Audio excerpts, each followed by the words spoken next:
सूत महाभाग वदनो वदतां वर कथां भगवती पुण्य यदाह भगवाच्युका।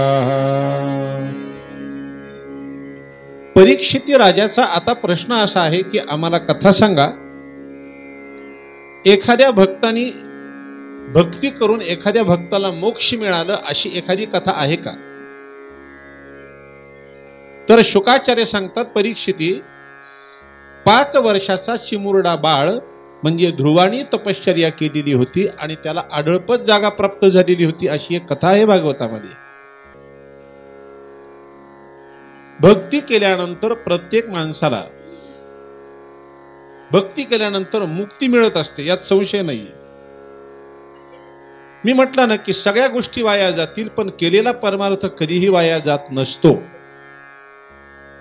आणि तीच एक कथा आहे भागवतामध्ये, चतुर्थ स्कंद चालू झालेला आहे, 4था, आणि त्यातील कथा सांगितली ती म्हणजे ध्रुवचरित्राची कथा आहे। फार ऐकण्यासारखी कथा आहे, ऐका। पूर्वीच्या काळी उत्तानपाद नावाचा राजा होता। ज्याये उत्तानपादस्य सुनीती सुरुचिस्तयोः सुनीती प्रियसीर पत्युरनेतरा यत्सुतो ध्रुवा। उत्तानपाद नावाचा राजा, त्या उत्तानपाद राजाला 2 बायका होत्या, सुनीती आणि सुरुची। सुनीती आणि सुरुची या दोघींपैकी एकीची निवड जर मी तुम्हाला करायला सांगितली तर तुम्ही कोणाची निवड करता? सुनीतीची, बरोबर आहे। नीती म्हणजे बुद्धी आणि रुची म्हणजे आवड। माणसाने कधी पण बुद्धिमत्तेला महत्व द्यावं, आवडीला महत्व देऊ नये। उत्तानपाद राजाचं हे चुकलं। उत्तानपाद राजानं निवड केली होती ती सुरुचीची निवड केलेली होती, कारण ती दिसायला अत्यंत सुंदर होती आणि ही सुरुची चांगली होती आणि सुनीती जरा डावी होती। पहा, माणसानं कधी पण बुद्धीला महत्व द्यावं। श्रीमद भागवताचा ग्रंथ काय शिकवतो आहे का? आवडीला महत्व देऊ नये, बुद्धीला महत्व द्यावं। उत्तानपाद राजाचं हे चुकलं। उत्तानपाद राजानं निवड केली होती कोणाची? तर सुरुचीची निवड केली। घरामध्ये संसार चालू झाला। उत्तानपाद राजापासून दोघींना एक मुलगा झाला। सुरुचीला उत्तम नावाचा मुलगा झाला आणि सुनीतीला ध्रुव नावाचा मुलगा झाला। ध्रुव बाळ फार चांगले होते, बुद्धी चांगली होती, म्हणून ध्रुव सुद्धा चांगल्या जन्माला आले। आणि ही सुनीती आपल्या ध्रुवावरती संस्कार देत होती। पहा, तुम्हाला सांगतो गणेशराव, सध्याच्या परिस्थितीमध्ये संस्काराची फार गरज आहे। आणि काय माहितीये का, संस्कार हे आपण जर लावले तरच मुलांवरती हे चांगले संस्कार लागणार, नाही तर काय लागणार आहे संस्कार? आईनं दिवा लावला की मुलगी दिवा लावते, कळलं नाही? आईनं दिवा लावला की मुलगी दिवा लावते। असं म्हणतात की बाप तसे लेकर आणि खान तसे खापर। उदाहरण जर द्यायचं झालं महेशराव, तर उदाहरण आम्ही नेहमी देत असतो। मी एक मुलगा होता, तो शेतामध्ये आंबे तोडत होता, आंब्याच्या झाडावरती चढलेला होता। ते पाहिलं शेतकऱ्यानं, शेतकरी धावत आले, त्या पोराला खाली घेतलं, त्याला चांगलं मारू लागले। का रे, आमच्या शेतातले आंबे तोडतोस, चल तुझ्या बापाकडे, आमच्या शेतातले आंबे तोडतो, चल। ते पोरग म्हणतं, शेतकरी दादा मला मारू नका, मला मारू नका, माझा बाप बाजूच्या झाडावरती आंबे तोडायला लागले। आता बापानं जर हा पराक्रम केला तर याच्याकडून अपेक्षा कोणती आहे? म्हणून संस्काराची मानदियाळी असावी। तुम्हाला सांगू का, माझ्या भागवतामध्ये मी शक्यतो, आता वरिष्ठ लोक तर असतातच, पण मी शक्यतो तरुण वर्गांना फार महत्व देतो। मी तरुण वर्गांना, कारण ही पिढी तर घडलेली आहे, पण ही पिढी घडवायची आहे। आणि ह्या पिढींवरती चांगले संस्कार जर झाले, योग्य कोणतं आहे, अयोग्य कोणतं आहे, चांगल्या गोष्टी कोणत्या आहेत, वाईट गोष्टी कोणत्या आहेत, हे चांगले संस्कार जर झाले तर तुम्हाला सांगतो, इथे हे बसलेत यांच्याच सोबत जे राहणारे पोरं असतील त्यांच्यावर चांगले संस्कार होतील। पुढची पिढी चांगली घडणार। म्हणून आमच्या सत्संगामध्ये मी शक्यतो तरुण वर्गांना फार महत्व देतो। बाकीचे वर्ग असतातच, शेवटी हे ज्येष्ठ नागरिक असतातच, ते जाणार तरी कुठं, नाही का? घरी सुनबाई ताप देतील, चल म्हणे कथा ऐकायला। परवा एक बाईनं इतका कहर केला, परवा एक बाई म्हणते भागवतात चल, चांगला डोळा लागतो म्हणे, आणि ती तर झोपायला आली। बरं, ती अशी एका बाईची अशी अडून झोपलेली होती, मला ती दिसत नव्हती। आणि भागवताची कथा संपल्यानंतर त्या आजीनं काय केलं की मला 10 रुपयाची नोट टाकली. काय सुंदर भागवत सांगतोस, झोप येण्यासाठी 20 रुपयाच्या गोळ्या मला घ्यावं लागतात, पण तुझ्या भागवतात एक सुद्धा गोळी घ्यायचं काम पडलं. मी म्हणलं आमचं भागवत एवढं वाईट आहे का? नाही, पण छान भागवत सांगितलंस तू. एक सुद्धा गोळी घ्यायचं काम पडलं नाही, दररोज 20 रुपयाच्या गोळ्या घ्याव्या लागतात, म्हणून हे 10 रुपये तुला. मला राग आला होता त्या बाईचा. पण काय माहिती का, ही व्यासपीठावरची गादी अशी आहे की इथं रागवता येत नाही, इथं वाईट बोलता येत नाही, इथं कोणावर टीका नसते. पण मात्र जो व्यक्ती चुकत असेल त्याला मात्र बोलण्याचा अधिकार या गादीवरून आहे. तो अधिकारी. मी माझ्या जवळचा 5चा ठोकळा काढला गणेशराव आणि त्या बाईच्या आजीच्या हातात दिला. म्हणलं आजी, हे 5चा ठोकळा माझ्याकडून तुम्हाला. मला कशाला महाराज? म्हणलं तुम्ही आमच्या भागवतात कायमस्वरूपी झोपल्या नाही म्हणून 5चा ठोकळा. तुम्ही जर झोपल्या असत्या कायमस्वरूपी उचलून न्यावं लागलं असतं आधी आम्हाला. अरे पण एक दिवस झोपायचंच आहे ना. आळस आळस आळस तरी करायचा किती दिवस? रात्रीचा प्रसंग दिलेला आहे झोपण्यासाठी, विश्रांती घेण्यासाठी. आळस, दिवसा आळस, दुपारी झोपायचं, रात्री झोपायचं. काही काही लोकांना इतकी झोप असते की एसटीत झोपतं, रेल्वेत झोपतं, सत्संगात झोपतं, भागवतात झोपतं, नुसतं टेकलं की उकलं. म्हणून नसे आळसा सारिखा चोर लोकी, नसे आळसा सारिखा चोर लोकी, अमोली का आयुष्य तो गिळी तो की. उद्या हे तयाचे बहाने, आणि उद्या काय होईल हे कोण जाण. उद्या काय होईल हे माहिती नाहीये. आयुष्य चुटकीनिशी निघून जातं. उद्या काय होईल हे कोण जाणे. दुपारचा प्रसंग सत्संगासाठी ठेवलेला आहे. मला जर कधी वेळ मला जर मी दररोज संध्याकाळी माझं वाचन असतं पहा, कारण एवढ्या लोकांच्या श्रोत्यांसमोर बोलायचं म्हणजे आपलं काही ज्ञान पाहिजे का नाही, म्हणून माझं दररोज वाचन असतं पहा. त्यातही मला जर वेळ मिळाला ना दुपारच्या प्रसंगी मस्त संतांचं चरित्र काढायचं. माझा अनुभव असा आहे की ज्या ज्या वेळेस आपल्या मनाला हुरहुरता प्राप्त होत असेल, आपल्याला करमत नसेल, त्यावेळेस तुम्ही फक्त संतांचं प्रमाण काढा आणि संतांचं चरित्र काढा. प्रमाण नाही, चरित्र काढा, वाचा. त्यांचं चरित्र वाचल्यानंतर गणेशराव तुम्हाला सांगतो मन इतकं शांत होऊन जातं की संतांना एवढं भोगावं लागलं आणि अजूनही आपले संत भोगतात. आणि नेहमी सत्याचाच विजय होत असतो. असत्य जास्त दिवस टिकत नसतं, पण संतांचं चरित्र वाचल्यानंतर मन शांत होतं. तितकं सत्य माझा अनुभव आहे की रिकामा अर्ध घडी राहू नको. माणसाने दुपारच्या प्रसंगी काहीतरी नामस्मरण करावं, सत्संग करावं, काहीतरी करावं. बुद्धी चांगली राहते. आपण जर व्यवस्थित राहिलो तर लेकरं बाळ सुद्धा चांगले राहतात, त्यांच्यावरती संस्कार चांगले लागतात. त्या सुनीती चांगली होती, त्या सुनीतीने आपल्या ध्रुवावरती चांगले संस्कार दिले होते. त्याला ध्रुवा, कोणी जर साधू संत आले तर उठ नमस्कार कर, असे संस्कार दिले होते. आधी आपल्यालाच बसावं लागतं आणि आपल्यालाच म्हणावं लागतं शुभं करोति कल्याणम, मग पोर पुढचं म्हणतात आरोग्यम धनसंपदा. मागच्या वर्षी आमच्या पोराची मुंज झाली, तुम्हाला माहिती आहे. मी शिकवतोय संध्या शिकवतोय सध्या, त्याला मंत्र शिकवतोय. त्याला म्हटलं तू काही नाही, दर रविवारी, आजचा रविवारचा दिवस आहे, आज मी त्याला संध्याकाळी घेऊन बसणार आहे. त्याला म्हटलं काळजी करू नको, तू मला फक्त आठवड्यातून 1 दिवस जरी दिला तर खूप झालं. आणि या रविवारी फक्त आम्ही 2च मंत्र घेतो पहा. मंत्र हळूहळू त्याला असे हे संस्कार लागतात सांगण्याचा उद्देश. म्हणून ज्ञानेश्वरीमध्ये वर्णन आहे की मुलांना भरपूर शिकवा, पण मुलांना एवढं शिकवू नका की ते परदेशामध्ये जाऊन बसतील. एवढं शिकवू नका. मग त्यापेक्षा ज्ञानेश्वरी आमची प्रमाणे, आम्हाला ज्ञानेश्वरी असं सांगते की मुलांचं शिक्षण कमी जरी झालं तरी चालेल, पण घरामध्ये संस्काराची मांदियाळी असावी. मोठे माणसं आल्यावर सांगण्याची गरज आहे का की अरे बाळा नमस्कार कर म्हणून?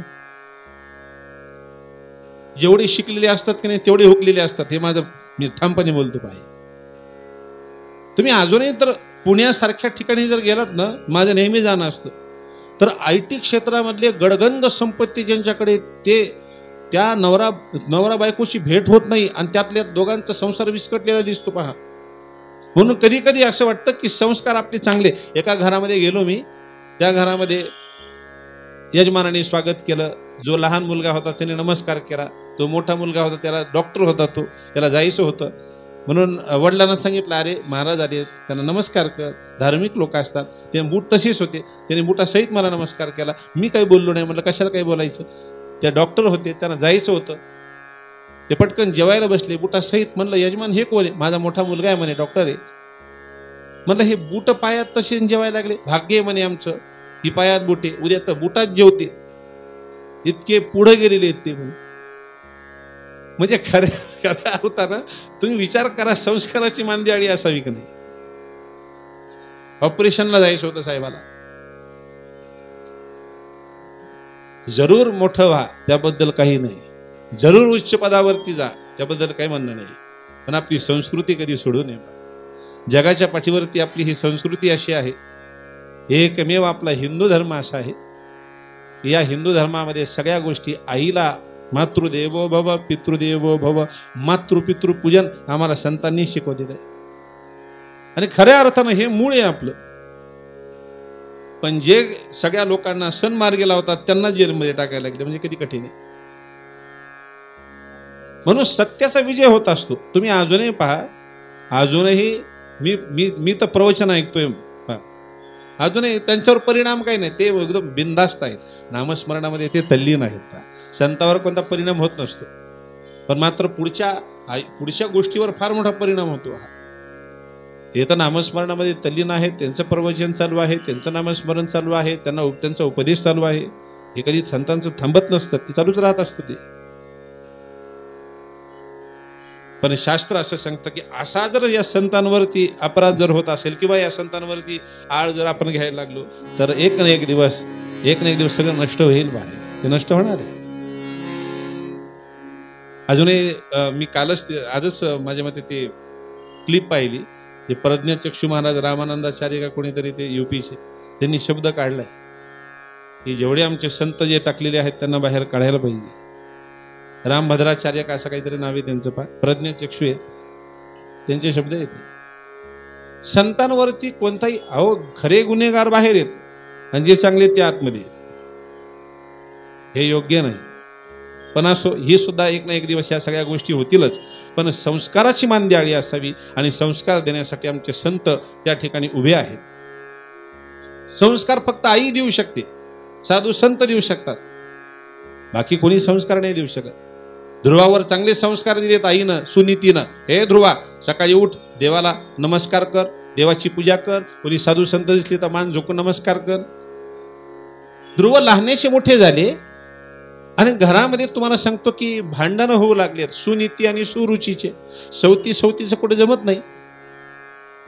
एक दिवस सुरुची नवऱ्याला भांडली, एक तर हिला घरात ठेवा नाही तर मला ठेवा, म्हणून सुनीतीला उचललं, ध्रुवाला उचललं आणि राजवाड्याच्या बाहेर जो महल होता त्या महलामध्ये नेऊन बसवलं. पण सुनीती विचार करते की माझ्या नशिबामध्ये नवऱ्याचं सुख नसेल, त्यामुळे सुनीतीने ठरवलं मी माझ्या बाळाकडे लक्ष देणार. म्हणून सुख सुद्धा नशिबामध्ये असावं लागतं. नशिबामध्ये सुख असेल तर सुख भेटणार, नशिबामध्ये सुख नसेल नाही भेटणार. संपत्ती जरी असली तरी त्या संपत्तीचा उपभोग सुद्धा घेता आला पाहिजे. म्हणून पूर्व भाग्यानं सगळ्या गोष्टी असतात. सुनीतीनं ठरवलं माझ्या नशिबामध्ये नवऱ्याचं सुख नाहीये, ठीक आहे, मी माझ्या बाळाकडे लक्ष देणार. ध्रुवाकडे लक्ष देऊ लागली. ध्रुव लहानसे मोठे झाले, 5 वर्षाचे ध्रुव झाले, शाळेमध्ये जाऊ लागले, मित्रांसोबत खेळत होते. मित्रांचा खेळ चालू होता शाळेमध्ये. ध्रुव आणि ध्रुवाच्या मित्राचा प्रत्येकाने उठावं, आपलं नाव सांगावं, आई वडिलाचं नाव सांगावं, खाली बसावं. ध्रुव उठले, ध्रुवाला आईचं नाव सांगता आलं पण वडिलाचं नाव नाही सांगता आलं. सगळे मित्र चिडू लागले. शाळा सुटली, ध्रुव घरी गेले, आईच्या मांडीवर बसले. आईला पहिला प्रश्न विचारला, आई माझे बाबा कुठे राहतात, माझ्या वडिलाचं काय नाव आहे? कारण बाप सांगावा प्रत्येकाच्या आईनं आणि पाप सांगावं प्रत्येकाच्या मनानं. तुमचं मन ग्वाही देईल की या ठिकाणी मी पाप केलं, मन सांगेल तुमचं. बाप सांगावा प्रत्येकाच्या आईनं. आज सुनीती आपल्या लेकराला म्हणते, बाळा ध्रुवा, तुला तुझ्या वडिलाचं नाव जाणून घेण्याची गरज काय? ध्रुवानं शाळेमधला सगळा प्रकार सांगितला. असं झालं शाळेमध्ये. सुनीतीला राग आला. सुरुवातीला असं वाटलं की चुकलंय माझ्या लेकरावर मी सगळे संस्कार दिले, फक्त माझ्या लेकराला हे सांगायचं राहिलं त्याच्या वडिलाचं काय नाव आहे. म्हणून सुनीतीनं आपल्या बाळाला ध्रुवाला सांगितलं, ध्रुवा जा तुझ्या मित्रांना जाऊन सांग, याच राजवाड्यामध्ये राहतात ते तुझे वडील आहेत आणि तुझ्या वडिलाचं नाव आहे उत्तानपाद नावाचा राजा. निघाले ध्रुव, मित्रांना सोबत घेतलं, राजवाड्यामध्ये शिरले. सैनिकांच्या हातातल्या तलवारी पाहिल्या, पोरं घाबरले, सगळे पोरं पळत सुटले, पण ध्रुव नाही घाबरले. ध्रुव आतमध्ये चालत चालत निघाले. ध्रुव आतमध्ये आले, वडिलांनी पाहिलं उत्तानपाद राजानं त्या ध्रुवाला समोर पाहिल्यानंतर विचारलं, बाळ तू कोण आहेस, तुझं नाव काय आहे, कोणाचा मुलगा आहेस तू. ध्रुव म्हणतात, बाबा मी तुमचाच मुलगा आहे. मला ध्रुव म्हणतात, मी 4 महिन्याचा असताना तुम्ही घराच्या बाहेर काढलं होतं, मीच तुमचा ध्रुव आहे. ध्रुवाचे बोबडे शब्द ऐकल्यानंतर उत्तानपाद राजाला आनंद वाटला. उत्तानपाद राजानं ध्रुवाला उचललं, मांडीवरती बसवलं, अंगावरून हात फिरवला, त्याचे बोबडे शब्द ऐकले आणि त्याच्यावर प्रेमाचा वर्षाव करत होते. उत्तानपाद राजा लेकरावरती त्याला कुरवाळत होते. आणि त्याच वेळेला आतमधून पाहिलं, ते सुरुचीनं पाहिलं. सुरुची आतमधून पाहत होती की माझा एकंदरीत सुनीतीचा मुलगा म्हणजे हा ध्रुव, सवतीचं लेकरू, आज बसायला मांडी मागितली, उद्या सिंहासन मागेल. दुष्ट लोकांचे विचार मरेपर्यंत दुष्ट असतात. आणि सुनीतीनं त्याच वेळेला या सुरुचीनं घरातून आली, तिनं ध्रुवाला उचललं आणि ध्रुवाला ढकलून दिलं आणि म्हणाली, ध्रुवा तुला जर या मांडीवर बसायचं असेल, या सिंहासनावरती बसायचं असेल तर अरण्यामध्ये जा, तपश्चर्या कर, भगवंताला आशीर्वाद माग, माझ्या पोटी जन्माला ये, नंतर त्या सिंहासनावरती बस. सैनिका हो, हाकलून द्या ध्रुवाला. सुरुचीचं ऐकावं लागलं, कारण ती एकंदरीत जवळची धर्मपत्नी उत्तानपाद राजा काही करू शकत नव्हता. सैनिकांनी ढकलून दिलं, हकलून दिलं. ध्रुव निघाले आपल्या आईकडे आणि आईकडे येऊन मांडीवरती बसून रडू लागले. आईच्या सुनीतीनं आपल्या बाळाला जवळ घेतलं, त्याचे डोळे पुसले, त्याला जवळ घेतलं. पाहिलं ना बाळ, त्यासाठीच मी तुला सांगत होते की जाऊ नकोस राजवाड्यामध्ये, तू माझं ऐकलं नाहीस, तुला हकलून दिलंय ना तुझ्या बाबानं.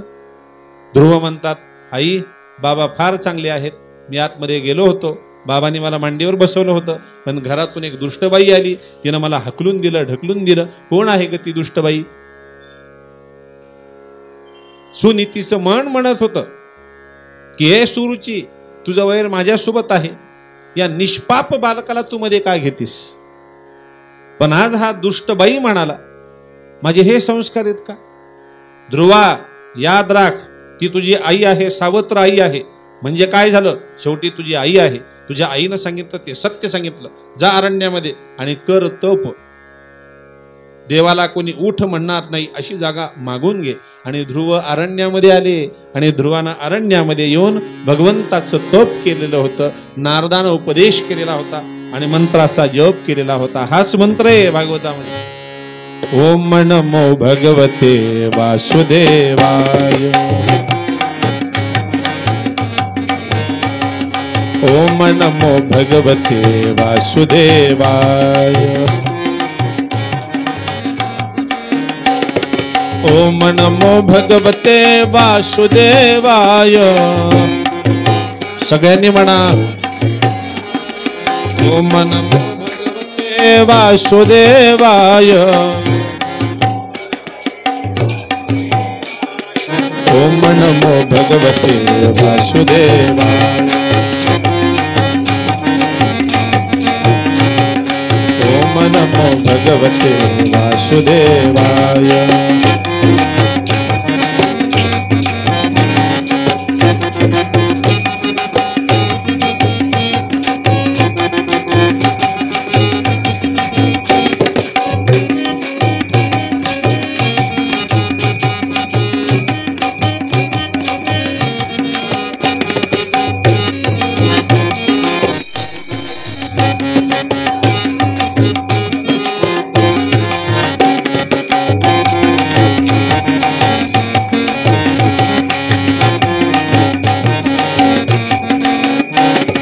वासुदेवाय नमो वासुदेवाय.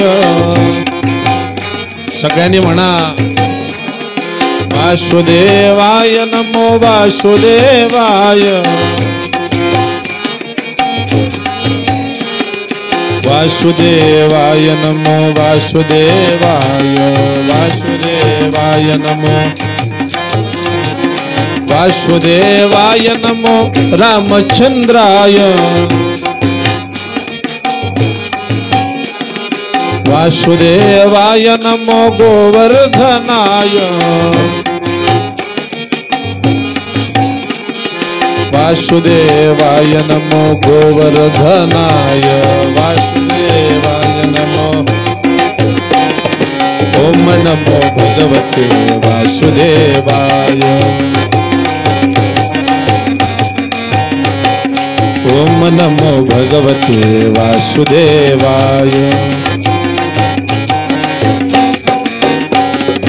ओम नमो भगवते वासुदेवाय. वासुदेवाय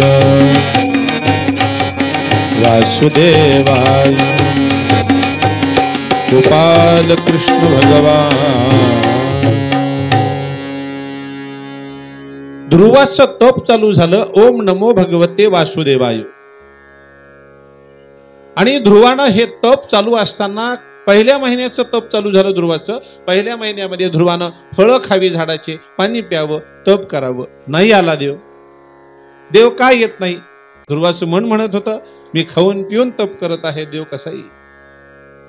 ध्रुवानं फळाचा त्याग केला, फक्त पाणी प्यावं, तप करावं. तरी दुसऱ्या महिन्यात देव नाही आला. नुसतं पाणी पिऊन तप केलं दुसऱ्या महिन्यात. देव काय येत नाही? पाण्यामध्ये कुर्म कीटक असतात, त्यामुळे देव येत नसेल. बालबुद्धी होती. ध्रुवानं तिसऱ्या महिन्यामध्ये पाण्याचा त्याग केला आणि तिसऱ्या महिन्यामध्ये आता पडलेले पानं खावी झाडाचे. तिसऱ्या महिन्यामध्ये पानं खाल्ली तरी देव नाही आला. असं वाटलं देव काय येत नाही? पडलेले पानं निर्माल्य असतं, त्यामुळे देव येत नसेल. चौथ्या महिन्यामध्ये ध्रुवानं फक्त नीलांजन भोजना श्वास आतमध्ये घ्यावा आणि तो 2-2 दिवस पुरवावा. आता श्वास घ्यावा आणि 2-2 दिवस पुरवावा. तरी सुद्धा देव आला नाही. चौथ्या महिन्यामध्ये हवा खाऊन तप केलं आणि ध्रुवाने 5व्या महिन्यामध्ये मोठा श्वास आतमध्ये घेतला. कोण म्हणे देव येत नाही? देवाला यावंच लागलं. वैकुंठातून भगवंतानी प्रसंग पाहिला तर प्रसंग असा होता की पशुपक्ष्यांना श्वास मिळत नव्हता. पशुपक्षी तडफड करत होते, कारण सगळा श्वास ध्रुवाच्या मुखामध्ये होता. त्याच वेळेस प्रसंग असा झाला की भगवंत निघाले वैकुंठातून. डोळ्यातील बाहुली माझी विठाई आली, घनानंद मूर्ती माझ्या ध्यानाशी आली. पिवळा पितांबरने सुनी गगनी झळकला. आज भगवंत आले, ध्रुवाच्या समोर उभे राहिले. ध्रुवाला आवाज दिला, बाळा वर माग, काय पाहिजे? ध्रुवानं डोळे नाही उघडले, कारण नारदानं सांगितलं होतं की तुझं तप मोडण्यासाठी अनेक दैत्य येतील, घाबरू नकोस, फक्त डोळे बंद कर आणि तपश्चर्या चालू कर. नारदानं काही खुणा सांगितल्या होत्या. भगवंत कसे आहेत, भगवंताचं रूप कसं आहे, भगवंताच्या हातामध्ये काय काय आहे, हे नारदानं ध्रुवाला सांगितलं होतं सगळं. ध्रुवानं डोळे नाही उघडले. ध्रुवानं विचारलं, तुम्ही कोण? अरे जसं तप तू करतोय तोच मी नारायण. तुमच्या हातामध्ये शंख चक्र गदा पद्म आहे का? भगवंत म्हणतात हो. डोक्यावरती सुवर्ण मुकुट आहे, गळ्यामध्ये वैजयंती माळा, भगवंत म्हणतात आहे. भगवंत म्हणतात ध्रुवा हे तुला नारदानाच सांगितलं नाही ना रे. सद्गुरूचं नाव कानावर पडलं, मला हे नारदानच सांगितलेलं आहे. त्यावेळेस डोळे उघडले आणि डोळे उघडल्यानंतर प्रसंग भगवंताची ती सुंदर आणि श्यामल मूर्ती पाहायला मिळाली. हो, ही मूर्ती चतुर्भुज मूर्ती पाहण्यासाठी आपले साधू संत जीवाचं रान करतात. पण ज्यांच्या स्वप्नाला सुद्धा न येणारा देव फक्त 4च महिन्यामध्ये ध्रुवाकडे धावत आलेला आहे. मी म्हटलं ना, भाव पाहिजे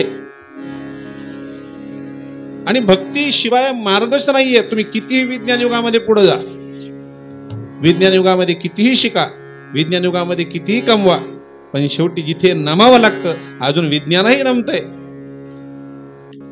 तुम्ही नैमिषारण्यामध्येच गेला तर चक्रतीर्थ, ते चक्रतीर्थ जे आहे ना तिथून पाणी बाहेर येतं सारखं, चक्रतीर्थामधून मोठा खोल खड्डा येतो. असं म्हणतात की भगवंतानं ते सुदर्शन चक्र फेकून दिलं, ते नैमिषारण्यामध्ये चक्रतीर्थाच्या ठिकाणी येऊन पडलं आणि ते गोल गोल गोल फिरत फिरत फिरत फिरत असं पाताळापर्यंत गेलं, पाणी बाहेर यायला लागलं. विज्ञान युगातील या लोकांना असं वाटलं की पाणी कशाचं येतं, म्हणून नासा सारख्या लोकांनी सुद्धा शोध मोहीम चालू केली, पण अजून कोणालाच कळलं नाही की पाणी कुठून येतं आणि काय येतं ते. बघा ना तुम्ही देवाची लीला कशी आहे, की देवाची लीला अशी आहे की पाणी तेच आहे, मिरच्याला पाणी तेच आहे, ऊसाला पाणी तेच आहे, पण मिरची तिखट आहे, ऊस मात्र गोड आहे.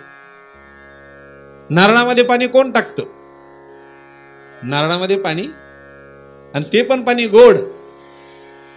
पाणी तेच आहे, सगळं तेच आहे, पण मात्र तुम्ही जर पाहिलं तर स्वाद वेगवेगळा आहे. पहा, कोण म्हणे देव नाही. विज्ञान युगामधले लोक म्हणतात देव दाखवा, मी देव दाखवतो. पहा, मी सांगेल ती गोष्ट झाली पाहिजे, देव नक्की दिसायला तयार आहे.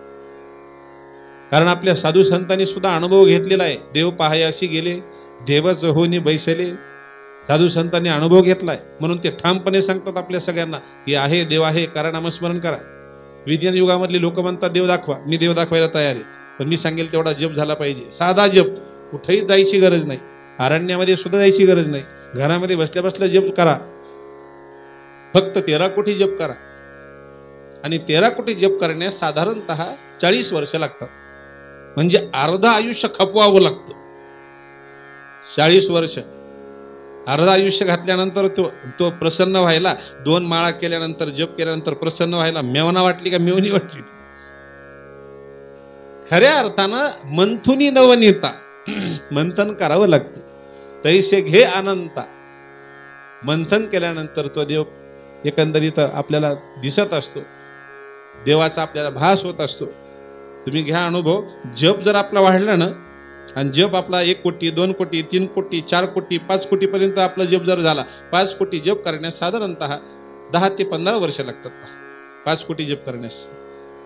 आणि जप आपण सारखा जर आपण जप जर केला ना, श्रीराम, कोणत्याही देवाचा, श्रीराम जय राम जय जय राम, तुझे जो जप तुम्हाला आवडेल देवाचा तो जप करा. तो जप करत असताना आपलं सगळं लक्ष आणि मन त्या जपामध्ये राहतं, आणि ती मूर्ती आपल्याला हळूहळू हळू डोळे बंद केले की ती मूर्ती दिसते आपल्याला. ज्या देवाचा जप आपण करू त्याच्या मूर्तीत आपण विलीन होत असतो, आणि तसं रूप आपल्याला प्राप्त होत असतं. कोणत्याही देवाचा जप करा, तसं रूपच प्राप्त होतं. आणि एकदा की 12 कोटी जर जप झाला, मीराबाई, तुम्हाला उदाहरण देतो, मीराबाई अखंड नामस्मरण करणारी राजकन्या होती. मीराबाई साधारण नव्हती, दिसायला सुंदर होती, राजकन्या होती. आणि मीराबाईच्या घरामध्ये भांडे घासण्यासाठी एक बाई येत होती. पहा, एक दिवस ती बाई, भांडे घासणारी बाई आली ना, आपल्या पोराला घेऊन आली. ते पोरग वयामध्ये आलेलं, ते भांडे घासणारी बाईचे ते पोरग, त्या पोरानं मीराबाईला पाहिलं. आता मीराबाई राजकन्या, दिसायला सुंदर. ते पोरग घरी आल्यानंतर आईला तंग करू लागलं. भांडे घासणारी बाई, तिचं पोरग म्हणायचं, आई मला मला मला मला मीरेसोबत लग्न करायचे आहे.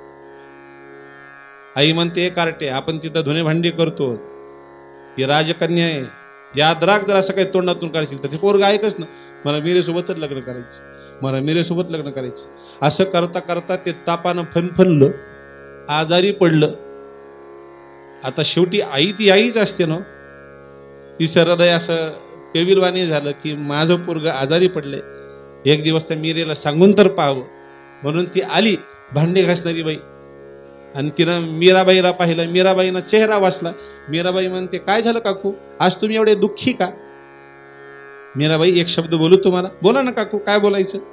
माझं पोरग आहे ना. हां हां, बोला बोला, काय घाबरू नका, काय बोला तुम्ही मला. माझं पोरग तुम्हाला पाहिल्यानंतर तुमच्या प्रेमातच पडलं म्हणे, आणि ते म्हणतं की लग्न करायचं फक्त तुमच्यासोबत. ते शब्द ऐकले, मीराबाई हसली. पहा, मीराबाई म्हणते, बस एवढंच आहे ना, तुमच्या पोराला म्हणाव माझा निरोप द्या, उद्या ये म्हणा माझ्याकडे, मी बोलवले म्हणा. आईला आनंद वाटला. ती घरामध्ये आली, आपल्या पोराला सांगितलं, अरे मीराबाईनं तुला बोलवलंय. ते तापानं फनफनलं, ताडकन उठूनच बसलं ती, आणि ते पळतच सुटलं मीराबाईकडे. मीराबाईनं पाहिलं, आलास तू माझ्याशी प्रेम करतो? हो हो, मी वाटेल ते करायला तयार आहे तुझ्यासाठी. तू जर म्हटलीस तर विहिरीत, नाही, मीराबाई म्हणते विहिरीत गिरीत उड्या नको मारू, तू फक्त मी सांगतो ते काम कर, तू फक्त श्रीकृष्ण गोविंद हरे मुरारी 1 कोटी जप कर, तुझा 1 कोटी जप झाला, पूर्ण झाला की मी तुझ्याशी लग्न करायला तयार, बस एवढंच. मीराबाई म्हणते बस तेवढंच. बसलं पोरग मांडी घालून छान हातामध्ये माळ घेऊन आणि जप चालू झाला, श्रीकृष्ण गोविंद हरे मुरारी. मनातून जप कर, अगदी मनातून जप करे. हे नाथ नारायण वासुदेव प्रद्युम्न दामोदर विश्वनाथ मुकुंद विष्णू भगवन नमस्ते. असा जप करता करता त्याचा जप वाढला. 1 लाख, 2 लाख, 3 लाख, 5 लाख, 10 लाख, 20 लाख त्याचा जप 1 कोटीच्या जवळ गेला आणि तो इतका कृष्णमय झालेला होता. आता मीराबाई म्हणते का रे बाळ, लग्न करशील माझ्याशी? तो मुलगा म्हणतो मेरे, आता माझं तुझ्यावर प्रेम नाही, आता मी फक्त कृष्णाचाच झालोय, मी फक्त कृष्णाशीच आता राहणार, एक निष्ठ राहणार. म्हणजे भक्तीमध्ये काय ताकद असते ते सांगते तुम्हाला. सगळ्या गोष्टीपासून फायदा होणार नाही, सगळ्या गोष्टी इथंच राहणार आहेत. फक्त एकमेव भक्ती अशी आहे की भक्ती केल्यानंतर माणसाचा उद्धार झाल्याशिवाय राहणार. ऐका हा भाव जीवाचा जीवाचा, ऐका हा भाव जीवाचा जीवाचा, भक्ती विना उद्धार नाही जीवाचा, भक्ती विना उद्धार नाही जीवाचा, भक्ती विना उद्धार नाही जीवाचा. ऐका हा भाव जीवाचा जीवाचा, ऐका हा भाव जीवाचा जीवाचा, भक्ती विना उद्धार नाही जीवाचा, भक्ती विना उद्धार नाही जीवाचा.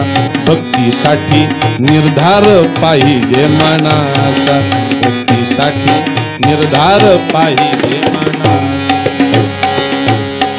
ऐका हे ना संत पुराणे, अनुभव याची अनुभव घ्यावे. ऐका ना संत पुराणे, अनुभव याची अनुभव घ्यावे. भेद सोडा मनाचा मनाचा, भेद सोडून द्या मनाचा मनाचा, भक्ती विना उद्धार नाही जीवाचा, भक्तीसाठी निर्धार पाहिजे मनाचा, भक्ती विना उद्धार नाही जीवाचा, भक्ती विना उद्धार नाही जीवाचा. ध्रुवानं डोळे उघडले, पाहतायत तर भगवंताची ती सुंदर श्यामल मूर्ती दिसली. ही भगवंताची चतुर्भुज मूर्ती पाहण्यासाठी आपले साधू संत जीवाचं रान करतात. पण ज्यांच्या स्वप्नाला सुद्धा न येणारा नारायण 4च महिन्यात आलाय. फार उदाहरणं देता येतात या माध्यमातून, खूप काही बोलता येतं. भगवंत म्हणतात ध्रुवा काय पाहिजे तुला? मला कुणी उठ न म्हणणार अशी जागा पाहिजे, बस एवढंच. देतो तुला आशीर्वाद. घरी जा आधी, तुझ्या मातेची काय अवस्था झालेली आहे सुनीतीची, घरी जा. आशीर्वाद दिला, भगवंत निघून गेले. ध्रुव आले घरी, ती बातमी कळली उत्तानपाद राजाला. उत्तानपाद राजानं सुनीतीला घरी आणलं. जिला घराच्या बाहेर काढलं तिला घरी आणलं. कारण चमत्काराशिवाय नमस्कारच नाहीत करत लोक. उत्तानपाद राजानं ध्रुवाला आणण्यासाठी सैनिक पाठवले, रथ पाठवला. रथात ध्रुव बसले, घरी आले. ध्रुवाने खाली उतरल्यानंतर पाहिलं तर आपले वडील उत्तानपाद राजा, आपली आई सुनीती, आपली सावत्र आई सुरुची. ध्रुवाच्या समोर प्रश्न उभा राहिला, मी पहिला नमस्कार कोणाला करू? ध्रुवानं पहिला नमस्कार सुरुचीला केला होता. इथं जर आपली आई असली असती तर तोंड भरून सांगितलं असतं, अरे काय नमस्कार करतो तिच्या, तिनंच तर अरण्यात पाठवलं तुला. पण ध्रुवाची बुद्धीच अशी आहे की ध्रुव पहिल्यांदा आईला नमस्कार, कारण दुर्जनम प्रथमम वंदे, दुर्जन माणसाला आधी नमस्कार करत जा आणि सज्जनम तदनंतर सज्जन माणसाला नमस्कार कर नंतर. ध्रुवाने पहिला नमस्कार आपल्या सुरुचीला, कारण तू बोलली म्हणून मी अरण्यात गेलो. दुसरा नमस्कार आपल्या आईला सुनीतीला आणि तिसरा नमस्कार वडिलाला. ध्रुवाला देव प्रसन्न झाला ही बातमी कळली सुरुचीला, सावत्र आईला. ती संतापली, घरामध्ये आली, आपल्या पोराला आवाज देऊ लागली उत्तमाला, ए उत्तमा उत्तमा उत्तमा. उत्तम मागच्या वाड्यामध्ये पळत होता. ए उत्तमा थांब, पळू नकोस, अरण्यात जाय, देव देव म्हणत जाय. सावत्र आई म्हणते उत्तमाला, ध्रुवाचा तो सावत्र भाऊ. उत्तम म्हणतो, आई मला तहान लागली तर मी काय पेत जाऊ, भूक लागल्यानंतर काय खात जाऊ? आई म्हणते, तू पेप्स्या खात जाय, मूर्ख, डबल रोट्या खात, पण जे खायचं ते खात जाय, पण देव देव म्हणत जाय. त्याला अरण्यामध्ये पाठवलं. उत्तम काही तप करत नव्हता. त्या उत्तमानं ऋषीमुनींच्या खोड्या करावं. पण इकडे ध्रुवानं, मला सांगण्याचा मुद्दा हा की ध्रुवानं 36,000 वर्षापर्यंत राज्यकारभार केलेला होता. आणि ध्रुवाला नेण्यासाठी 2 लोक आले होते. गणेशराव, 2 लोक आले होते. एका बाजूने आले होते नंद सुनंद विमान घेऊन, आणि दुसऱ्या बाजूने आलेला होता तो काळ आलेला होता, काळ. आता 2 जण आलेले होते. दोघांचा सन्मान करायचा होता, कोणाचा अपमान होता कामा नये. ध्रुवानं विचार केला करावं काय, पण ध्रुवानं दोघांकडे नजर टाकली. इकडून काळ आलेला होता आणि या बाजूला नंद सुनंद विमान घेऊन आलेले होते. यांचाही सन्मान ठेवायचा आहे, यांचाही सन्मान ठेवायचा आहे. पण आजचा जो काळ होता, तो काळ हात जोडून मान खाली झुकून बसलेला उभा होता पहा ध्रुवाच्या समोर. बघा, भक्तीमध्ये इतकी ताकद असते की काळ सुद्धा आपल्या समोर झुकतो. काळानं हात जोडले होते ध्रुवाच्या समोर या बाजूनं, आणि अशी मान झुकवलेली होती. त्यांचाही सन्मान करायचा, यांचाही सन्मान करायचा, कोणाचा अपमान होता कामा नये. म्हणून ध्रुवानं थोडासा विचार केला. बुद्धी कशी असते बघा. बुद्धीचे वैभव अन्य नाही दुजे. बुद्धीचं वैभव फक्त भारत देशातील लोकांमध्येच आहे. किती जरी सरकारने योजना जर केली तरी लाईट बिल भरत असताना काड्या कशा करायच्या हे सांगायची गरज नाही हो. एवढी बुद्धी आहे भारत देशातील लोकांकडे. बरोबर काड्या करतो. बिल आपल्याला कमी आलं पाहिजे, म्हणजे एवढी बुद्धी चालते लोकांची. मी आपल्या इथलं नाही सांगते, मी इतर ठिकाणी पाहतोय, आपल्या परिसरातलं नाही, ती दुसऱ्याकडे पाहतो. आणि म्हणतो भारत माझा देश आहे, लाईट बिल भरलंय का? एवढी बुद्धी. बुद्धीचे वैभव अन्य नाही तुझे. हा, ते फक्त इथंच आहे.